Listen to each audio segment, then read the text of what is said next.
കർഷക അവാർഡ് കിട്ടിയായിരുന്നല്ലോ, അത് എന്തിനായിരുന്നു അത്?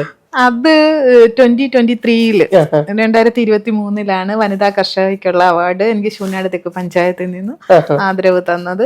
അത് എന്താ പറയാ, നമ്മുടെ ഈ കൃഷി കാര്യങ്ങള് ഇതെല്ലാം കണ്ട് ചീനിയും അന്ന് അതൊക്കെ ആയിരുന്നു സംഭവങ്ങള്. അങ്ങനെ അതൊക്കെ വേറെ ആരും അത് ചെയ്തിട്ടില്ലായിരുന്നു ആ സമയത്ത്. അപ്പം ആ ഒരു വർഷം എനിക്ക് കിട്ടി. പച്ചക്കറി കൃഷി എന്തെങ്കിലും? പച്ചക്കറി ഉണ്ട്, പലതരത്തിലുള്ള മുളക്, വഴുതനം, വെണ്ട, തക്കാളി, കറിവേപ്പൊക്കെ നമുക്ക് കൊണ്ടുപോയി കൊടുത്താൽ, വിപണി കൊണ്ടുകൊടുത്താൽ കിട്ടും, ക്യാഷ് കിട്ടും. അല്ലെങ്കിൽ നമുക്ക് നമ്മളുടെ വീട്ടിലേക്കാണെങ്കിൽ പോലും വിഷരഹിതമായ പച്ചക്കറികൾ എടുക്കാറുള്ളത് അല്ലേ? ശരിക്കും പറഞ്ഞാൽ നമ്മൾ ഇങ്ങനെ നമ്മളുടെ മുറ്റത്ത് വിത്തിട്ട് അത് മുളച്ച് നട്ട് നനച്ച് അതിൽ നിന്നൊരു ഒരു വിള, ഒരു തക്കാളി ആണെങ്കിലും ഒരു വെണ്ടയ്ക്ക ആണെങ്കിലും ഒരു വഴുതനങ്ങ ആണെങ്കിലും പറിക്കുമ്പോൾ ഉണ്ടാകുന്ന ഒരു സന്തോഷം. നമ്മളിവിടെ അക്കൗണ്ട്സ് ആണ് ഞാൻ പഠിച്ചു എന്നുള്ളതേ ഉള്ളൂ. അക്കൗണ്ട്സിലായിരുന്നു ഞാൻ വർക്ക് ചെയ്തോണ്ടിരുന്നത് ഇവിടെ. ആ ജോലിയെക്കാട്ടിൽ നല്ലൊരു സുഖം. വിട്ട് കളഞ്ഞത് കല്യാണം? അല്ലല്ല, കല്യാണമൊന്നും ആയിട്ടില്ല. ഞാൻ 2019 CA എക്സാം എഴുതാൻ തുടങ്ങിയത്. പക്ഷെ അത് ഞാൻ കുറെ എഴുതിയിട്ടും പാസ്സായില്ല. അതുകൊണ്ട് ഞാനതങ്ങ് ഒരു സൈഡിലേക്ക് മാറ്റി. അക്കൗണ്ടന്റ് ആയിട്ട് വർക്ക് ചെയ്തോണ്ടിരുന്നത്. പിന്നെന്ന് പറഞ്ഞാൽ പിന്നെ ഞാന് എന്താ പറയാ, എന്റെ സാറന്മാരൊക്കെ പറയും എഴുതാം ഇതൊക്കെ പറയും. അക്കൗണ്ടൻസി എനിക്ക് ഇഷ്ടമാണ്. അക്കൗണ്ടിങ് എനിക്ക് ഭയങ്കര ഇഷ്ടമുള്ള ഒരു സംഭവമാണ്.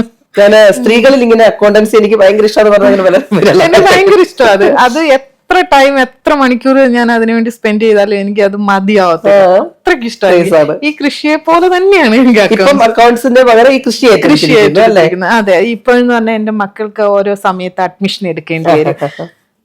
അതുകൊണ്ടാണ് എനിക്ക് 3 പെൺമക്കളാണ്.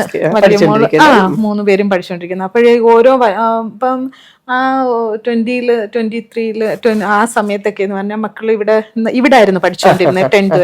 അങ്ങനെ പഠിച്ചിട്ട് നാട്ടിലേക്ക് പോകുന്ന സമയത്ത് വല്യമോള് ആ സമയത്ത് നാട്ടില് +2-നും ഡിഗ്രിക്കും ഒക്കെ ഡിഗ്രിക്കൊക്കെ പോകുന്ന സമയത്ത് നമുക്ക് അവിടെ അഡ്മിഷൻ ഒക്കെ എടുക്കുന്നതിന് വേണ്ടി നാട്ടിൽ നിൽക്കേണ്ടി വരും. വല്യമോടെ ഇതങ്ങോട്ട് കഴിയുമ്പോ അടുത്ത ആളുടെ അഡ്മിഷന് വേണ്ടിയിട്ട് അവൾ അമൃത ഹോസ്പിറ്റലിൽ, അപ്പൊ അതിന്റെ കാര്യത്തിന് വേണ്ടിയിട്ട് അതിന് കുറച്ച് ഇങ്ങനെ നിൽക്കും. പിന്നെ ഇപ്പൊ കഴിഞ്ഞ വർഷം പൊടിമോള് 10th ക്ലാസ് കഴിഞ്ഞിട്ട് നാട്ടിലേക്ക് പോയി. ഇപ്പൊ അമൃത സ്കൂളിൽ +2 സൈക്കോളജി പഠിച്ചുകൊണ്ടിരിക്കുന്നു. അപ്പൊ ഇങ്ങനെയൊക്കെ ചെയ്തോണ്ടിരിക്കുമ്പോ അവരുടെ കാര്യങ്ങളിലും എനിക്ക് പോകണം, ഇവിടോട്ട് വരണം. നല്ല തിരക്കാണ്. കുട്ടികൾക്കാർക്കെങ്കിലും അവർക്കൊന്നും സമയമൊന്നും ഉണ്ടാവില്ലല്ലോ അല്ലെ? എന്തെങ്കിലുമൊക്കെ അറിയോ കൃഷിയെ പറ്റിയൊക്കെ? കൃഷിയെ പറ്റി അറിയില്ല, പക്ഷെ എന്റെ മക്കൾ ഉണ്ടെന്നുണ്ടെങ്കിൽ എന്റെ കൂടെ വരും സഹായിക്കാനെന്നല്ല, അവർക്ക് ഇതൊക്കെ കാണുന്നതും അവിടെ വരുന്ന ഈ തൊഴിലുറപ്പിന് വരുന്ന ആ ചേച്ചിമാരുടെ കൂടെ എല്ലാ കാര്യങ്ങളും ചെയ്യുന്നതിനും ഒക്കെ ഭയങ്കര ഇഷ്ടമാണ് അവർക്ക്. വക്കീലിന്റെ ഭാഗത്തു നിന്നുള്ള പ്രോത്സാഹനം? അയ്യോ, അത് ക്യാഷ് വന്ന് സഹായിക്കുന്നത് എന്റെ ബാങ്കാണ്. നഷ്ടം വന്നാലും ചിരിക്കാൻ പറ്റും. തീർച്ചയായിട്ടും. അയ്യോ, അത് എന്നെ ഒരു വഴിക്ക് കൂടെ വഴക്ക് പറയും, എന്നാലും ശരി പ്രോത്സാഹിപ്പിക്കും. അല്ല, തീർച്ചയായും നമ്മള് കഷ്ടപ്പെട്ടു കഴിഞ്ഞാൽ ഏതെങ്കിലും ഒരു സമയത്ത് നമുക്ക് അതിന്റെ ഒരു നന്മ ഉണ്ടാകും. തീർച്ചയായിട്ടും. അതുകൊണ്ടാണല്ലോ എനിക്കിപ്പം ശൂന്യാട് തെക്ക് പഞ്ചായത്തിൽ നിന്ന് വേറെ എത്രയോ പേരുണ്ട് ഈ ഇതിന് കുറുന്തോട്ടി ചെയ്യാൻ പറ്റുന്ന. ഞാൻ മാത്രമേ ഉള്ളൂ. അപ്പം എന്നെ ഹെൽപ്പ് ചെയ്യാൻ വേറെ ജെൻസ് ആരും ഇല്ല എന്നുള്ള കാര്യം അറിയാം. അങ്ങനെ അറിഞ്ഞുകൊണ്ട് തന്നെ എന്നെ അത് ഏൽപ്പിച്ചപ്പോ വിശ്വാസം. അതാ പിന്നെ ദൈവത്തിന്റെ അനുഗ്രഹം. തീർച്ചയായിട്ടും. അതൊക്കെ കൊണ്ടാണ്. കുറുന്തോട്ടിയുടെ ഇതില് കൃഷിയില് വക്കീൽ എന്താ പറഞ്ഞു? പുതിയൊരു അന്നേരം ഇപ്പൊ പറഞ്ഞ പോലെ എനിക്ക് അടുത്ത ഉണ്ടാക്കുന്നതാണോ എന്താണോ എന്നുള്ളത് ഞാൻ അടുത്ത വർഷം ഇനി എന്ത് ചെയ്യണമെന്ന് ഞാനിങ്ങനെ ചിന്തിച്ചുകൊണ്ടിരിക്കും. ഇതിപ്പോ നമ്മള് പറഞ്ഞു മൃഗങ്ങളുടെ ശല്യം, കൂടുതലായിട്ട് പന്നി ശല്യമാണ്. ഭയങ്കര ശല്യമാണ് അവിടെ. ആ പ്രദേശത്തുള്ള വാഴ, ചീനി, മൊത്തം മധുരക്കിഴങ്ങ്. ഞങ്ങളുടെ മധുരക്കിഴങ്ങ് നമ്മള് വിചാരിക്കും അയ്യോ ഇത്രയൊക്കെ ഇതിന്റെ ചുവട്ടിൽ ഉണ്ടായിരുന്നു എന്ന്. അങ്ങനെയാണ് അത് പിഴുതെടുത്തിട്ടേ ഇങ്ങനെ എന്താ പറയാ. അതോ എന്റെ വീട്ടിൽ നിൽക്കുന്നതെന്ന് പറഞ്ഞാൽ നല്ല റോസ് ചുവപ്പ് കളറിലാണ് നിൽക്കുന്നത്. അതാണെന്നുണ്ടെങ്കിൽ ഇങ്ങനെ ഇളക്കിയെടുത്ത് പുറത്ത് വെച്ചിട്ട് കഴിച്ച് ബാലൻസ് ഉള്ളത് അവിടെ ഇങ്ങനെ ഇട്ടിട്ട് പോകുമ്പം ഈ കുറച്ച് നീളവും അതും കണ്ടു കഴിയുമ്പോൾ നമുക്ക് ഭയങ്കര സങ്കടമാണ്. നമുക്ക് ഇവർക്കെതിരെ ഒന്നും ചെയ്യാനും പറ്റത്തില്ല. ഗവൺമെന്റ് നിയമപ്രകാരം നമുക്ക് ഒന്നും ചെയ്യാൻ പറ്റത്തില്ലല്ലോ. ഒന്നും ചെയ്യാൻ പറ്റത്തില്ല. എന്ത് ചെയ്യാൻ പറ്റും? ഒന്നും ചെയ്യാൻ പറ്റത്തില്ല. പക്ഷെ ഞാൻ ഒരു കാര്യം ചോദിക്കട്ടെ, നമ്മൾ ഈ കൃഷിക്കാർക്ക് ഗവൺമെന്റിന്റെ ഭാഗത്തുനിന്ന് കിട്ടുന്ന സപ്പോർട്ട് കിട്ടുന്നുണ്ട്? യഥാർത്ഥമായിട്ടും നമുക്കൊരു സപ്പോർട്ട് കിട്ടുന്നുണ്ട്? നമുക്കൊരു ഇതുപോലെ ഒരു പ്രകൃതിക്ഷോഭങ്ങളൊക്കെ വന്നു കഴിഞ്ഞാൽ ഗവൺമെന്റിന്റെ ഭാഗത്തുനിന്ന് നല്ല രീതിയിൽ സപ്പോർട്ട് ചെയ്യുന്നുണ്ട് എന്നൊക്കെ ധൈര്യമായിട്ട് പറയാൻ പറ്റുമോ? അങ്ങനെ കാര്യം ഞാന് ഈ കർഷകരുമായിട്ട് പലരുമായിട്ട് സംസാരിക്കുമ്പോഴത്തേക്ക് ശരിക്കും പറഞ്ഞാൽ ഏറ്റവും ആദരിക്കപ്പെടേണ്ട ഒരു വിഭാഗമാണ് കർഷകർ എന്ന് പറയുന്നത്, അല്ലെ? ഇന്നത്തെ തലമുറയ്ക്കാണെങ്കിലും നാളത്തെ തലമുറയ്ക്കാണെങ്കിലും അന്നം ഉണ്ടാക്കുന്നവരാണ് കർഷകർ എന്ന് പറയുന്നത്. അപ്പം ഏറ്റവും കൂടുതൽ ബഹുമാനിക്കപ്പെടേണ്ട, ആദരിക്കപ്പെടേണ്ട, സംരക്ഷിക്കപ്പെടേണ്ട ഒരു വിഭാഗമാണ് കർഷകർ. ഇപ്പൊ എന്തുകൊണ്ടാണ് കർഷക വൃത്തിയിലേക്ക് ഇറങ്ങുന്നവരുടെ എണ്ണം കുറയാണ്? തീർച്ചയായിട്ടും ഈ ഒരു ബാധ്യതകളാണ് അവർക്കുണ്ടാകുന്നത്. അപ്പൊ ഗവൺമെന്റിന്റെ ഭാഗത്തുനിന്ന് എന്തെങ്കിലുമൊക്കെ കൂടുതൽ സഹായം കിട്ടിയാൽ കൊള്ളാമായിരുന്നു എന്ന് തോന്നാറുണ്ടോ? മീൻസ് ഷൈനയുടെ കാര്യമല്ല ഞാൻ പറയുന്നത്, അല്ല പൊതുവെ നമ്മുടെ വീടിന്റെ അടുത്തുള്ള ആൾക്കാർ. ഇപ്പൊ എന്നെ സംബന്ധിച്ച് ഞാന് എല്ലാ കാര്യത്തിനും ജോലിക്കാരെ ആശ്രയിച്ചാണ് കൃഷി ചെയ്യുന്നത്. അതെന്ന് പറയുമ്പോ ആദ്യ തടം ഒരുക്കുന്നത് മുതൽ അത് വിത്തിളക്കി എടുക്കുന്നത് വരേക്കും ജോലിക്കാരെ ആശ്രയിച്ചാണ് നമ്മൾ നിൽക്കുന്നത്. വേറെ ഒരാളിനെ സംബന്ധിച്ചെന്ന് പറഞ്ഞു കഴിഞ്ഞാൽ അദ്ദേഹത്തിന് കൃഷി ചെയ്യാൻ ആരോഗ്യം ഇതെല്ലാം കാണും, പക്ഷെ സാമ്പത്തികം കുറവാണ് അവിടെ.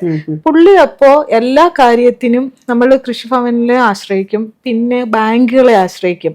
ഇങ്ങനെ ആശ്രയിക്കുന്ന സമയത്ത് അവർക്ക് ഗവൺമെന്റിന്റെ ഭാഗത്ത് നിന്ന് എന്തെങ്കിലും ഒരു സബ്സിഡി കിട്ടിയാൽ നന്നായിരുന്നു എന്ന് പറഞ്ഞാണ് നമ്മുടെ ഇതിന് എല്ലാ ഇതും എടുക്കുന്നത്. ഇപ്പൊ നമ്മളിപ്പോ ചെയ്തോണ്ടിരുന്ന നല്ല വേനൽ വന്ന് മൊത്തം നശിച്ചു. കൃഷിഭവനിൽ നിന്ന് പറയും, നമ്മുടെ പറയും ഫോട്ടോസ് ഒക്കെ എടുത്ത് കൊണ്ടുപോവാം. മഴ വന്നു ഒടിഞ്ഞു കാറ്റത്ത്, ഫോട്ടോസ് എടുത്ത് കൊണ്ടുപോവാം. പക്ഷെ നമ്മൾ അങ്ങനെ കൊണ്ടുപോകും, കൊടുക്കും. പക്ഷെ നമ്മള് ഉദ്ദേശിക്കുന്ന രീതിയിൽ ഒന്നുമില്ല നമുക്ക് തിരിച്ച്. നമ്മള് ഈ പേപ്പറിലൊക്കെ ഇങ്ങനെ എത്ര കണക്കിന് വാഴ കാറ്റത്ത് ഇവൻ കാണുന്ന നമുക്ക് തന്നെ നമ്മുടെ ഹൃദയം നോവും. അപ്പൊ അത് വെച്ച് ഇത്രയും പ്രാപ്തിയാക്കി എടുത്ത ആളുകളുടെ അവസ്ഥ എന്താണെന്നുള്ളത് നമ്മൾ ഒരു നിമിഷം ചിന്തിക്കും. അപ്പൊ ഏത്തവാഴയെന്ന് പറഞ്ഞാൽ നട്ട് തുടങ്ങുന്നത് ഏത്തവിട്ടിരിക്കണം അതിന്റെ ചെറുപ്പം. അത് തിരിച്ച് ആ ഒരു 12 മാസമാണ്, ചിലത് 12, ചിലത് 8, അത്ര മാസമാണ്. ഈ ഇത്രയും നാള് വരേക്കും നമ്മൾ അതിന്റെ ചുവട്ടിൽ ഇങ്ങനെ അതിന്റെ ഇടയ്ക്ക് പുഴു കയറും, ഈ തണ്ടിനകത്തോട്ട് പുഴു കയറും, അതൊക്കെ എല്ലാം നോക്കണം. ഭയങ്കര പ്രയാസമാണ് അത് കറക്റ്റ് ഇത്. ബാക്കിയുള്ള വാഴകൾക്കൊന്നും അത്രയും ശ്രദ്ധ കൊടുക്കേണ്ട ആവശ്യം ഇല്ലാന്ന് എനിക്ക് തോന്നുന്നു. ബാക്കിയുള്ളത് നമുക്ക് കുറച്ച് പൊതയിട്ട് കൊടുത്ത് കുറെ വെള്ളമൊക്കെ ഒഴിച്ച് വളവും കൃത്യമായിട്ട് ഇട്ട് മണ്ണടുപ്പിച്ച് കൊടുത്തു കഴിഞ്ഞാൽ ഒരുവിധം അത് റെഡി ആയിക്കൊള്ളും. പക്ഷെ ഏത്തവാഴയുടെ ചുവട്ടിൽ ഒരു പരിപാടിയും നടക്കത്തില്ല. ശരിക്കും പറഞ്ഞാൽ കർഷകരുടെ ജീവിതം ഒരു പരിധിവരെ പരിതാപകരം തന്നെയാണ്. ഒരു പരിധിന്നല്ല, ലാഭം പ്രതീക്ഷിച്ച് ആരും കാർഷിക വൃത്തിയിലേക്ക് ഇറങ്ങത്തില്ല. എല്ലാ ആൾക്കാരും എന്ന് പറഞ്ഞാൽ നമ്മുടെ വീടിന്റെ പരിസരത്തുള്ള ഞാൻ കണ്ടിട്ടുള്ള ആൾക്കാര് അവര് സാമ്പത്തികമായിട്ട് കുറെ പുറകിലോട്ടുള്ള ആൾക്കാരാണ്. അവരുടെ സ്വന്തം ഇഷ്ടപ്രകാരം അവരങ്ങ് ചെയ്യുകയാണ്. അത് എന്താണെന്ന് വെച്ചാല് അവർക്കിത് ഇഷ്ടമാണ്. അവര് കൂടുതലും ചെയ്യുന്നതെന്ന് പറഞ്ഞാൽ നമ്മുടെ വീട്ടിൽ കൃഷിക്ക് വരുന്ന ശശിയണ്ണൻ എന്ന് പറഞ്ഞ ആ ചേട്ടനായിരുന്നു. പുള്ളിയാണെന്നുണ്ടെങ്കിൽ എന്താ വീട്ടിലുണ്ടായാലും ശരി എനിക്കും കൊണ്ടുവരും, പങ്കുവയ്ക്കും. അതെന്ന് പറഞ്ഞു കഴിഞ്ഞാൽ അത് പുള്ളിക്ക് ഭയങ്കര ഇഷ്ടമുള്ള കാര്യമാണ്. അതുപോലെ തന്നെയാണ് നമ്മുടെ റിലേറ്റീവ്സിന് നമ്മുടെ വീട്ടിലോട്ട് ആരെങ്കിലും ഗസ്റ്റ് ആയിട്ട് വന്നു കഴിഞ്ഞാൽ അവർക്ക് ഇതെല്ലാം എടുത്ത് അവര് നമ്മുടെ കൂടെ ഇതെല്ലാം കാണാനായിട്ട് പറമ്പിലേക്ക് ഇറങ്ങുമ്പോ അവർക്ക് വേണ്ടുന്ന സാധനങ്ങൾ എടുത്തു കൊടുക്കുക എന്ന് പറയുമ്പോ അതൊരു ഭയങ്കര നമുക്കൊരു സന്തോഷമാണ്. അതെന്ന് പറഞ്ഞാൽ സാമ്പത്തികം കിട്ടുന്നതല്ല, മെയിനായിട്ട് ഒരു മാനസിക സന്തോഷം. ആ ഒരു കാര്യം മാത്രമേ ഈ കൃഷിയിൽ നിന്ന് നമുക്ക് കിട്ടത്തുള്ളൂ. എനിക്കൊന്നും മാത്രമല്ല, കൃഷി ചെയ്യുന്ന എല്ലാ പലരിൽ നിന്നും. നമ്മൾ ആലപ്പുഴ കേട്ടിട്ടില്ലേ, കുട്ടനാട് നെല്ല് നല്ലതുപോലെ ഇതായി പാകമായി കിടക്കുന്ന സമയത്തായിരിക്കും മഴവെള്ളം കയറി വരാൻ സാധ്യതയുള്ളത്. ആ വെള്ളം കെട്ടുന്നതിന് മുന്നേ തന്നെ അവർക്ക് വേണമെന്നുണ്ടെങ്കിൽ അത് ഒഴിവാക്കാനുള്ള നടപടി സ്വീകരിക്കാം. പക്ഷെ അത് ചെയ്യില്ല. അത് എത്രയോ പേര് ഇത് വിളവെടുത്തു കഴിഞ്ഞാൽ അവിടെ തന്നെ ഇട്ട് നശിച്ച് അത് നമുക്കുണ്ടാകുന്ന സങ്കടം എത്ര നഷ്ടമായിരിക്കും അവർക്ക്. എന്നിട്ട് നമ്മൾ എപ്പോഴും ആഹാര സാധനങ്ങൾക്കായിട്ടും വിത്തുകൾക്കായിട്ടും അന്യ സംസ്ഥാനങ്ങളെ ആശ്രയിക്കുകയാണ് ചെയ്യുന്നത്. നമ്മളുടെ ഇവിടെ ഹെക്ടർ കണക്കിന് കൃഷി നശിച്ചു കിടക്കുമ്പോ അല്ലെ, അതൊക്കെ ശരിക്കും പറഞ്ഞാൽ ഒഴിവാക്കാവുന്ന കാര്യങ്ങളാണ്. ഇങ്ങനെയുള്ള സന്ദർഭങ്ങളിലാണ് ഗവൺമെന്റിന്റെ ഒരു ഇടപെടലുകൾ ഉണ്ടാവേണ്ടതെന്ന് അത് പക്ഷെ ഉണ്ടാവുന്നില്ല. കറക്റ്റ് സമയത്ത് ഉണ്ടാവുകയാണെന്നുണ്ടെങ്കിൽ ഈ കർഷക ആത്മഹത്യയിൽ നിന്നും കർഷകരെ കൂടുതൽ രക്ഷപ്പെടുത്താൻ പറ്റും. സത്യമാണ്. അതുപോലെ തന്നെ ഈ ഒരു ഇതിങ്ങനെ മുന്നോട്ട് പോകും തോറും മനസ്സ് മടുത്ത് ഈ കൃഷിക്കാര് കൃഷി ഇനി ചെയ്യുന്നില്ല എന്ന് വിചാരിച്ചാൽ എന്തായിരിക്കും നമ്മളുടെ ആഹാര വ്യവസ്ഥകൾ നമ്മൾ ചിന്തിക്കണ്ടേ? അത് ഫുള്ളായിട്ട് അന്നേരം അന്യ സംസ്ഥാനങ്ങളെ പൂർണ്ണമായിട്ട് ആശ്രയിക്കേണ്ടി വരും. അതായത് നമ്മുടെ വീട്ടില് കുക്കറിൽ അരി ഇടണമെങ്കിൽ ആന്ധ്രാപ്രദേശോ തമിഴ്നാടോ ഒക്കെ കനിയുന്നത് നോക്കി നമ്മൾ വെയിറ്റ് ചെയ്യേണ്ടി വരും. പക്ഷെ നമ്മളുടെ നാട്ടില് ഒരുപാട് സാധ്യതകളില്ലേ കൃഷി? തീർച്ചയായിട്ടും ഇഷ്ടം പോലെ സ്ഥലം കിടപ്പുണ്ട് തരിശായിട്ട്.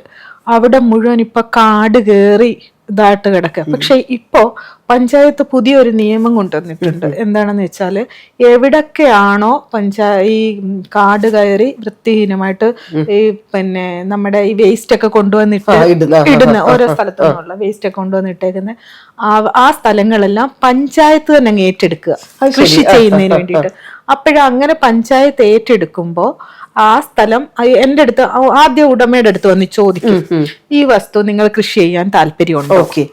അപ്പൊ അവര് പറയും എനിക്ക് പറ്റത്തില്ല, നിങ്ങൾ എന്താണെന്ന് വെച്ചാൽ ചെയ്തു എന്ന് പറയുമ്പോ അവര് ഇത് ചെയ്യാൻ പ്രാപ്തരായിട്ടുള്ള ആൾക്കാരെ പഞ്ചായത്ത് കണ്ടുപിടിക്കും.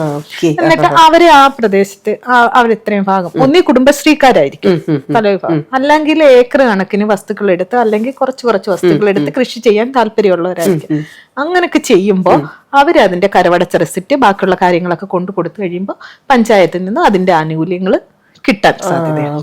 നല്ലൊരു ഐഡിയ ആണ്. അതുകൊണ്ട് അങ്ങനെയൊക്കെ കുറെയൊക്കെ ഈ ഗവൺമെന്റ് കുറച്ച് സപ്പോർട്ട് ചെയ്യുന്നത് കൊണ്ടാണ് ഇപ്പോഴെങ്കിലും ആൾക്കാർ ഈ കൃഷിയിലേക്ക് വരുന്നത്. ശരിക്കും പറഞ്ഞാൽ ഗവൺമെന്റിന്റെ ഭാഗത്തു നിന്നും ഒരു നല്ല സപ്പോർട്ട് കൃഷിക്കാർക്ക് അല്ലെ ചെയ്തു കൊടുക്കണമെന്നുള്ളത് ഒരു ശക്തമായ ഒരു ആവശ്യം തന്നെയാണ്. പിന്നെ ഏറ്റവും കൂടുതൽ അവഗണിക്കപ്പെടുന്നതും കൃഷിക്കാരല്ലേ? അതെ. പിന്നെ നമ്മളിപ്പോ ഒരു ഫംഗ്ഷന് പോവാണെന്ന് വിചാരിച്ചോ, കൃഷിക്കാരൻ നേരെ ഒരു നല്ലൊരു ഡ്രസ്സ് ഇട്ടുകൊണ്ട് പോയി കഴിഞ്ഞാൽ ചോദിക്കേ എന്തുവാ ഇത്, ആ ഒരു മെന്റാലിറ്റിയാ. സത്യമാണ്. എന്ന് പറഞ്ഞാൽ കാർഷിക മേഖലയിലുള്ളവരെല്ലാം അവർക്കൊരു ഐഡന്റിറ്റി ഡിഫറെന്റാ. അവര് ആ രീതിയിലേ ഡ്രസ് ചെയ്യാവൂ. നീറ്റായിട്ട് ഡ്രസ് ചെയ്ത് നിന്ന് കണ്ട് അത് അവർക്ക് അങ്ങോട്ട് അക്സെപ്റ്റ് ചെയ്യാൻ പറ്റുന്നില്ല. പക്ഷെ ഒറ്റ നിമിഷം നമ്മൾ മറിച്ച് ചിന്തിക്കുകയാണെങ്കിൽ നമ്മളുടെ അന്നദാതാവാണ്, നമ്മൾക്ക് അന്ന ഒരുക്കുന്നവരാണ് ഈ വന്ന് നിൽക്കുന്നത് എന്നൊരു ചിന്ത വന്നില്ല. ആ ഒരു ബഹുമാനം നമുക്ക് കൊടുക്കാൻ പറ്റത്തില്ലേ? തീർച്ചയായിട്ടും. മനുഷ്യന്റെ നമ്മുടെ ചിന്താഗതികളിലാണ് മാറ്റം ഉണ്ടാവേണ്ടത് അല്ലേ? അതെ. ശരിക്കും അവരെ ആദരിക്കാനും നമ്മൾ എന്തോരോ അവാർഡ് ഫംഗ്ഷനുകളും എന്തെല്ലാം കാര്യങ്ങൾ നമ്മുടെ നാട്ടിൽ നടത്തുന്നു. കർഷകർക്ക് വേണ്ടി ഒരു ഇത് ഞാൻ ഇതുവരെ കണ്ടിട്ടില്ല. അങ്ങനെ എന്തെങ്കിലും ചെയ്യുന്നുണ്ടോ? ആകെ ചെയ്യുന്നത് നമ്മുടെ എല്ലാ വർഷവും ചിങ്ങമാസത്തില് 1-ാം തീയതി കൃഷിഭവൻ അല്ലാന്നുണ്ടെങ്കിൽ വേറെ ബാങ്ക് എന്താണെന്ന് പറഞ്ഞ അവിടെ ബാക്കിയുള്ള സ്ഥാപനങ്ങളിൽ എല്ലായിടും ഈ കർഷക ദിനം എന്ന് പറഞ്ഞ് ഒരു പൊന്നാട അണിയിക്കുകയാണ് അവരെ ചെയ്യുന്നത്. കഷ്ടമല്ലേ? അത് മാത്രമാണ്. പിന്നെ ജസ്റ്റ് ഒരു മൊമെന്റോ. ഒരു കർഷകരെ സംബന്ധിച്ച് ഈ ഒരു പൊന്നാട കൊണ്ടോ ഒരു മെമ്മന്റോ കൊണ്ടോ അവനൊന്നും ആണെന്നുള്ളതാണ് അവർക്ക് വേണ്ടത്. സാമ്പത്തിക സഹായം അത് തിരിച്ചടയ്ക്കാതെ അവനെ ഹെൽപ്പ് ചെയ്യുന്ന ഒരു പരിധി വരെ കുറച്ചൊക്കെ തിരിച്ചടയ്ക്കണം. അങ്ങനൊക്കെ ഒരു നല്ല രീതിയിൽ ഒരു സബ്സിഡി കൊടുത്തൊക്കെയുള്ള അല്ലെ കൃഷിയെ എന്തായാലും പ്രോത്സാഹിപ്പിക്കേണ്ട ഷൈനികാരം മുന്നോട്ടുള്ള. കാരണം ഇനി വരും തലമുറയ്ക്ക് ഇവിടെ ജീവിതം സാധ്യമാകുന്ന ഒരു പാട്ടുള്ളത്. ഇനി വരും തലമുറയ്ക്ക് ഇവിടെ ജീവിതം സാധ്യമാകുമോ എന്ന ചോദ്യമുണ്ട്. അതിന് ഉത്തരം കൊടുക്കേണ്ടത് നമ്മളൊക്കെ തന്നെയാണ്. ഇനി വരുന്ന തലമുറയ്ക്ക് ഇവിടെ ജീവിതം സാധ്യമാകണമെങ്കിൽ ആഹാരം വേണം, ആഹാര വ്യവസ്ഥ ശക്തമാവണം. അതിനുവേണ്ടി നമ്മളെ കർഷകരെ കഴിയുന്നത്ര പറയുന്നത്. ഇപ്പോഴിപ്പോ പറഞ്ഞുകൊണ്ടിരിക്കുന്ന ഒരു കാര്യമുണ്ട്.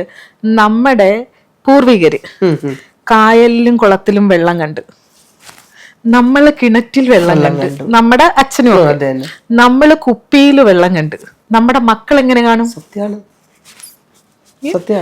ആ ഒരു രീതിയെ കുറിച്ചാണ് ചിന്തിക്കുന്നത്. അന്നേരം നമ്മുടെ ഭൂമി സംരക്ഷിച്ചു കൊണ്ട് പോകേണ്ട ഒരു കടമയുള്ള കർഷകരാണ്. ആ കർഷകരെ നല്ല രീതിയിൽ ഒന്ന് റെസ്പെക്ട് ചെയ്ത് അവർക്ക് വേണ്ടുന്ന സഹായങ്ങളൊക്കെ കൊടുത്തു കഴിഞ്ഞാൽ വളരെ നല്ല രീതിയിൽ നമ്മുടെ നാടിനെ സമ്പൽ സമൃദ്ധിയിലേക്ക് എത്തിക്കാനായിട്ട് സാധിക്കും. ശരിക്കും ഒരു കർഷക എന്ന നിലയിൽ ഷൈനി പറഞ്ഞതൊരു വളരെ സത്യസന്ധമായ കാര്യമാണ്. അവരെ കുറച്ചുകൂടെ ഒക്കെ ഒന്ന് സഹായിക്കുക, കരുണയോടെ അവരോട് അല്ലെ പെരുമാറുക. അവർക്ക് വേണ്ടുന്ന രീതിയിൽ അവരൊന്ന് മെച്ചപ്പെട്ട ജീവിത സാഹചര്യം, പല കർഷകർക്കും മെച്ചപ്പെട്ട ജീവിത സാഹചര്യങ്ങൾ ഇപ്പോഴും നിലവിലില്ല.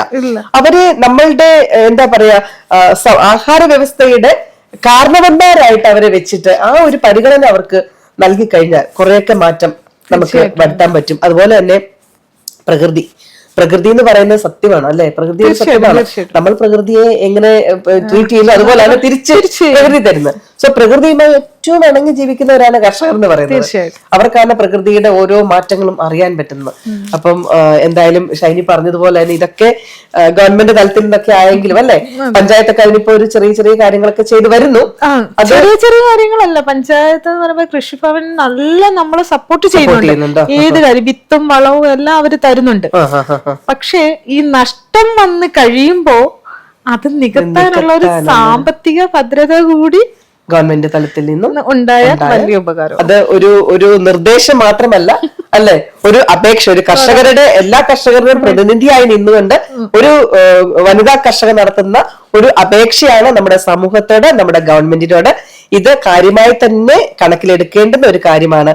അവർക്ക് ഒരു സാമ്പത്തിക ഭദ്രത, ഒരു നഷ്ടം, ഒരു കാലാവസ്ഥാ വ്യതിയാനത്തിലൂടെ അല്ലെങ്കിൽ മറ്റേതെങ്കിലും രീതിയിൽ ഒരു നഷ്ടം വന്നാൽ ആത്മഹത്യയിലേക്ക് ഒരു കർഷകനെ തള്ളിവിടാതെ അവനെ സാമ്പത്തികമായി ഒന്ന് സഹായിക്കുക എന്നുള്ളത് ഓരോരുത്തരെയും ഉത്തരവാദിത്തമായിട്ട് ഏറ്റെടുക്കണമെന്നാണ് നമ്മുടെ പ്രിയപ്പെട്ട ഷൈനി ഇവിടെ ആവശ്യപ്പെട്ടിരിക്കുന്നത്. അതൊരു നല്ല നിർദ്ദേശമാണ്, അത് സ്വീകരിക്കാവുന്നതാണ് അല്ലെ? എന്തെല്ലാം കാര്യങ്ങൾക്ക് നമ്മൾ കാശ് വിനിയോഗിക്കുന്നു. അപ്പം അത് തീർച്ചയായും എന്തായാലും ഇപ്പൊ ഷൈനി വളരെ പ്രതീക്ഷയോടെ കാത്തിരിക്കുന്ന ഷൈനിയുടെ കുറുന്തോട്ടി ഇപ്പം എനിക്ക് തോന്നുന്നു എത്ര നാളുണ്ട് ദുബായിലെ കുറുന്തോട്ടി എഴുതാറായെന്ന് വിളി വന്നോ തിരിച്ചു പോകും അല്ലെ? തിരിച്ചു ആ ഒരു വിളിക്ക് വേണ്ടി കാത്തിരിക്കണം. കുറുന്തോട്ടി അവിടെ പൂത്തു തുടങ്ങി അല്ലെ? പൂത്തു തുടങ്ങി, പകുതിയായി. എല്ലാ ദിവസവും അപ്ഡേഷൻസ് കിട്ടുന്നുണ്ട് അവിടുന്ന്. ഇപ്പൊ പൂത്തോന്ന് വരെ അറിഞ്ഞു. പൂത്ത് കായ് ഇങ്ങനെ വിള ആയില്ല, കായ് കംപ്ലീറ്റ് ആയില്ല. അത് ആയിക്കഴിഞ്ഞാൽ വിളി വരും, പിഴാറായെന്നുള്ള വിളി വരും. അപ്പൊ നാട്ടിൽ പോയി ഒരു ഇടവേള എടുത്ത് നാട്ടിൽ പോയി അതിന്റെ വിളവെടുപ്പെല്ലാം നോമ്പ് തുടങ്ങുകയാണ്. നോമ്പ് തുടങ്ങുമ്പോ ഇക്ക മക്കള് എല്ലാരും വരും അങ്ങോട്ട്. ഒന്ന് വന്നു കഴിഞ്ഞിട്ട് പെരുന്നാൾ കഴിഞ്ഞിട്ട് തിരിച്ചു വരും. പിന്നെ കുറച്ച് കഴിഞ്ഞിട്ട് തിരിച്ച് വീണ്ടും കൃഷിയിലേക്ക് തന്നെ മടങ്ങിപ്പോക്ക് തിരിച്ചു വരവാകുന്നത്. എന്തായാലും ഒരുപാട് പ്രതീക്ഷയോടെയാണ് പഞ്ചായത്ത് ഈ ഒരു കുറുന്തോട്ടി കൃഷിയിലേക്ക് കാലെടുത്ത് വെച്ചിരിക്കുന്നത്. അതിൽ ആദ്യമായിട്ട് സെലക്ട് ചെയ്തത് ഷൈനിയാണ്. 75 സെന്റ് സ്ഥലത്തിലാണ് ഷൈനി ഇപ്പൊ കുറുന്തോട്ടി കൃഷി ചെയ്തിരിക്കുന്നത്. അപ്പൊ നമുക്ക് ഷൈനിയോടൊപ്പം തന്നെ ഞങ്ങളുടെ ആത്മാർത്ഥമായ പ്രാർത്ഥനയാണ് അത് നല്ല വിളവ് ലഭിക്കട്ടെ, ഒരു നഷ്ടമില്ലാത്ത ലാഭകരമായി തന്നെ ആ ഒരു വിളവ് അത് പരിണമിക്കട്ടെ എന്ന് പ്രാർത്ഥിക്കുന്നതിനോടൊപ്പം തന്നെ ഒരുപാട് ആളുകൾക്കൊരു മാതൃകയാണ് ഷൈനി എന്ന് പറയുന്നത്. അപ്പോ നമ്മൾക്കും കൃഷിയിലേക്ക് ഇറങ്ങാം.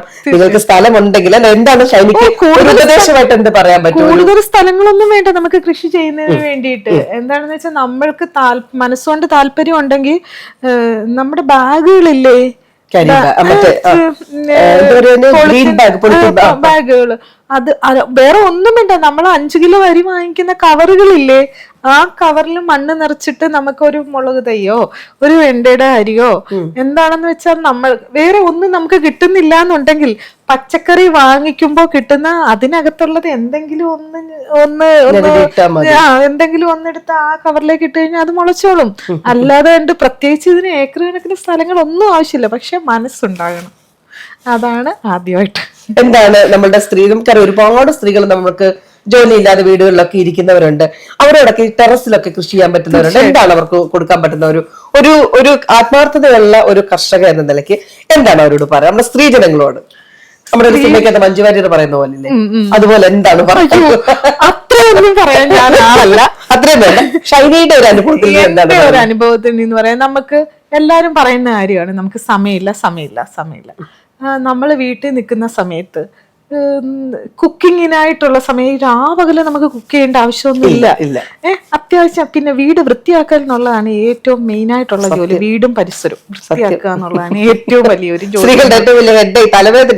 അതെ, അതാണ് ഏറ്റവും വലിയ ജോലി. അത് കഴിഞ്ഞിട്ട് നമുക്കൊരു സന്ധ്യ കഴിയുന്ന സമയമുണ്ടല്ലോ, ഒരു 5 മണി 6 മണിയൊക്കെ ആകുമ്പോ പിന്നെ പുറത്തൊന്നും ജോലിയില്ല, അകത്തുമില്ല ജോലിയാണ്. ആ സമയത്ത് നമ്മുടെ ടെറസിലേക്ക് ഒന്ന് വരിക, ജസ്റ്റ് എന്തൊക്കെയാ ചെയ്യണമെന്ന് വെച്ച് ഒരു ബൾബ് കാണുമല്ലോ, ഒരു ലൈറ്റ് കാണുമല്ലോ, ആ ഒരു സമയത്ത് ഒരു 1 hour അതിനുവേണ്ടി ഒന്ന് സ്പെൻഡ് ചെയ്താൽ മതി. നമുക്ക് വീട്ടാവശ്യത്തിനുള്ള നല്ല പച്ചക്കറി കിട്ടും എന്ന് പറഞ്ഞാൽ ഇതിന് വളമിടുന്നതിനൊന്നും നിങ്ങൾ പുറത്തുനിന്ന് ഒന്നും കൊണ്ടുവരേണ്ട ആവശ്യമില്ല. നമ്മുടെ വീട്ടിലുണ്ടാക്കുന്ന കഞ്ഞിവെള്ളം, പുളിച്ച കഞ്ഞിവെള്ളം, ആ പുളിച്ച കഞ്ഞിവെള്ളം എന്ന് പറഞ്ഞാൽ ഇന്നിപ്പം കഞ്ഞിവെള്ളം നമ്മൾ അരി ഊറ്റിയെടുത്ത് കഞ്ഞിവെള്ളം എടുത്ത് അതിനകത്ത് നാളത്തേക്ക് കുറച്ച് പച്ചവെള്ളം കൂടെ മിക്സ് ചെയ്ത് നേർപ്പിച്ച് എല്ലാ ചെടികൾക്കിട ഒഴിച്ചു നോക്കിയേ എന്തൊരു പൂക്കളാ വരുന്നവരെ, പൂക്കള് കായ്കള് എല്ലാം നന്നായിട്ട് വരുന്നത്. അതുപോലെ പിന്നെ കറിവേപ്പിന് നല്ലപോലെ അത് ഇല ഉണ്ടാകുന്ന സാധനങ്ങളാണ് കഞ്ഞിവെള്ളം ഒഴിക്കുന്ന. അതെ, പിന്നെന്ന് പറഞ്ഞു കഴിഞ്ഞാൽ ചാരം ഉണ്ടെന്നുണ്ടെങ്കിൽ ചാരം കുറച്ച് അതും കേട്ട്, പിന്നെ മുട്ടത്തോട് കാൽസ്യമാണ്. അത് നമ്മൾ എടുത്തിട്ട് കൈ കൊണ്ടൊന്ന് മുട്ട പൊട്ടിക്കുമ്പോൾ തന്നെ നമ്മൾ ഒന്ന് ജസ്റ്റ് ഒന്ന് പൊടിച്ചിട്ട് എവിടെങ്കിലും ഒരു ബാഗിലോട്ടൊന്ന് സൂക്ഷിച്ചു വെച്ച് കഴിഞ്ഞാൽ 1-2 ആഴ്ച അത് വെയിലത്തിട്ടൊന്ന് ഉണക്കി വെച്ചിട്ട് ചുമ്മാ ഒരു ചെറിയൊരു പാറക്കല്ലിട്ട് ജസ്റ്റ് ആ കവറിന്റെ പുറത്തൊന്ന് ഇടിച്ചു കഴിഞ്ഞാൽ അതൊക്കെ പൊടിഞ്ഞു പോയും. ആ പൊടി ജസ്റ്റ് ഒന്ന് ചെറിയ മതി. ഫുഡ് വേസ്റ്റ് നമുക്ക് ഇങ്ങനെ ഇട്ട് കൊടുക്കരുത്, മണ്ണിളക്കിയിട്ട് അല്ല. അങ്ങനെ പറയുമ്പോ ഫുഡ് വേസ്റ്റ് നേരിട്ട് നമ്മൾ അത് ചെയ്യുമ്പോ അത് ഈച്ചയും സാധനം അങ്ങനെ വരുമ്പോ നമ്മൾക്ക് അതിനകത്തുനിന്ന് ചിലപ്പം ഈ ഇലയിലൊക്കെ വാങ്ങിക്കുന്ന ഫംഗസുകൾ അതൊക്കെ ഉണ്ടാവാൻ സാധ്യത. അങ്ങനെ നേരിട്ട് അതിലേക്ക് ഇടരുത്. അല്ലാതെ ഈ അതിനെ വേറെ നേർപ്പിച്ച വളങ്ങളാക്കി മാറ്റാൻ ഈ മണ്ണിര കമ്പോസ്റ്റ് ആക്കി മാറ്റി എടുത്ത് അതിന്റെ ഇത് വേണം നമ്മൾ അങ്ങനെ ഇടാം. അല്ലാതെ ഫുഡിന്റെ വേസ്റ്റ് നേരെ അങ്ങിടരുത്. പക്ഷെ പച്ചക്കറിയുടെ വേസ്റ്റ് ഇല്ലേ, അത് നമുക്ക് വേണമെന്നുണ്ടെങ്കിൽ അതൊന്ന് ഞെരടിയിട്ട് ഓരോന്നിന്റെ ചുവട്ടിട്ട് ജസ്റ്റ് നമ്മളിപ്പോ ഒരു സാമ്പാറൊക്കെ എടുക്കുന്ന പച്ചക്കറിയുടെ വേസ്റ്റ് അതൊന്ന് കുഞ്ഞു കുഞ്ഞായിട്ടൊന്ന് അരിഞ്ഞ് ഒന്ന് ഇതാക്കി കഞ്ഞിവെള്ളത്തിൽ പിറ്റേ ദിവസം ഒഴിക്കുന്ന കഞ്ഞിവെള്ളത്തിനകത്തോട്ട് ഇട്ട് വെച്ച് അതൊന്ന് ഞെരടി അതിന്റെ ചുവട്ടിലൊക്കെ ഒഴിച്ചു കഴിഞ്ഞാൽ അത് മതിയാവും. പിന്നെ ഈ ഏത്തക്കാട തോല് നമ്മൾ പൊളിച്ചെടുക്കത്തില്ല, അതിങ്ങനെ ചെറുതായിട്ടൊന്ന് അരിഞ്ഞിട്ട് അത് നമുക്ക് ഏറ്റവും നല്ലതാണ്. അതൊക്കെ ശരിയോ, ഇങ്ങനെ ചെറിയ ചെറിയ, അല്ലാതെ വലിയ പുറത്തുനിന്ന് വലിയ വളങ്ങള് പിന്നെ ഒന്നും കൊണ്ടിടേണ്ട ആവശ്യമില്ല. രാസവളങ്ങൾ നമ്മൾ കഴിവത് ഉപയോഗിക്കുകയേ ചെയ്യരുത്, അത് ഒഴിവാക്കുക. അത് ഒഴിവാക്കിയിട്ട് ഇങ്ങനെയൊക്കെയുള്ള ചെറിയ ചെറിയ കേൾക്കുമ്പോ തന്നെ നല്ലതായിട്ട് കിളിച്ചു കയറി വരും. ഒരു കർഷകരിലുപരി 3 മക്കളുടെ അമ്മയായ ഒരു വനിത പറയുന്ന കാര്യങ്ങളാണ്. അപ്പൊ തീർച്ചയായിട്ടും ഇത് നമുക്ക് ആർക്കും പ്രാവർത്തികമാക്കാവുന്ന. ഒരു സന്ധ്യ കഴിഞ്ഞിട്ട് നമ്മൾ പ്രാർത്ഥന കഴിഞ്ഞിട്ട് കിടക്കുന്ന അന്നേരം തന്നെ നമ്മൾ ഉറങ്ങാൻ പോകത്തില്ല. ആ ഒരു സമയം, ആ ഒരു മണിക്കൂർ ഡെയിലി 1 മണിക്കൂർ വിനിയോഗിക്കാന്ന് പറയുന്നത് നമ്മുടെ ടെറസിലോ നമ്മുടെ മുറ്റത്തോ ഈ ഗ്രോ ബാഗുകളിലോ ഒക്കെ വെച്ചിട്ട് അത്രേ ഉള്ളൂ. അല്ലാതെ കണ്ട് വലിയ സംഭവങ്ങളൊന്നും വേണ്ട, വസ്തുക്കളൊന്നും വേണ്ട. എന്തായാലും ഒരുപാട് സന്തോഷം. തിരക്കിലൊക്കെയാണ് എനിക്കറിയാം, കാര്യം ഇപ്പൊ ഇങ്ങനെ കുറച്ച് ദിവസത്തേക്ക് ഇവിടെ ഉണ്ട്. ആ ഒരു തിരക്കിനിടയ്ക്ക് ഞാൻ പറഞ്ഞല്ലോ കുറുന്തോട്ടി പിഴണം എന്നുള്ള വിളി വരുന്ന വരെ ആളിവിടെ ഉണ്ട്. ആ തിരക്കിനിടയ്ക്ക് നമ്മളുടെ കൂടെ വന്നു, ഇത്രയും കാര്യങ്ങൾ വളരെ മനോഹരമായിട്ട് നമ്മളുമായിട്ട് സംസാരിച്ചു. എന്തായാലും നമ്മൾ ഒരിക്കൽ കൂടി എല്ലാ ആശംസകളും. കുറുന്തോട്ടി കൃഷി നല്ല വിളവ് തരട്ടെ, നല്ലൊരു ലാഭത്തിൽ. ഇതുവരെ ഒരുപാട് നഷ്ടം ഉണ്ടായെന്ന് പറഞ്ഞു.